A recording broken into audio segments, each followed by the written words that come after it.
బొమ్మల రామారం మండలం యావపూర్ తండ గ్రామ సర్పంచ్ అభ్యర్థి గారితో మనం ఉన్నాం. మాడావత్ తారా రాజు నాయక్ గారితో.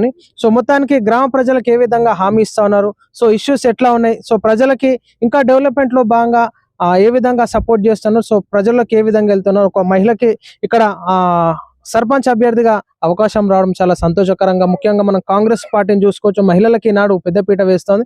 సో చెప్పండి అమ్మా, ఈనాడు ఎట్లా ఉంది, మీకు అవకాశం వచ్చింది, సో ప్రజలకి ఏం హామీ ఇవ్వాలనుకుంటున్నారు, ఏం చెప్పబోతున్నారు ప్రజలకు నమస్కారం. ఒకసారి నాకు ఓటీ గెలిపించిందండి. అందరికి ప్రజలకు సేవ చేస్తాను, అన్ని పనులు చేస్తాను ముందుండి. గ్రామాన్ని ఖచ్చితంగా డెవలప్మెంట్ చేస్తారని ప్రజలకు హామీ ఇస్తున్నారా మీరు?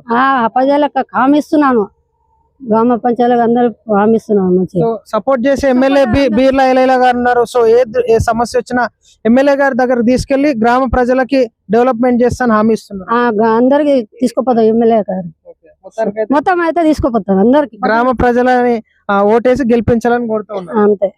కాబట్టి సో మీరేం చెప్పాలనుకుంటున్నారు, మీ యావపూర్ గ్రామ ప్రజలందరికీ ఏం చెప్పాలనుకుంటున్నారు? ముందుగా యావపురం గ్రామ ప్రజలకు మరియు అక్క చెల్లెలకు, అన్నలకు, తమ్ముళ్లకు నా యొక్క నమస్కారము.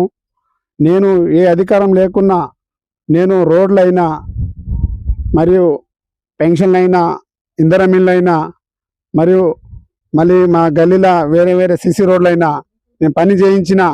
మళ్ళీ ఏ 10 ఏళ్లలో ఏ రేషన్ కార్డు కొత్త పిల్లలకు, కొత్త కోడళ్లకు ఏ ఒక్కరికి రేషన్ కార్డు రాలేదు. అదే మా బీర్లా ఐలే గారి సహకారంతో, మా ఎమ్మెల్యే గారి సహకారంతో, మా గౌరవ ముఖ్యమంత్రి గారి రేవంత్ రెడ్డి గారి సహకారంతో మరియు మా ఊరికి 100% రేషన్ కార్డులు వచ్చినాయి.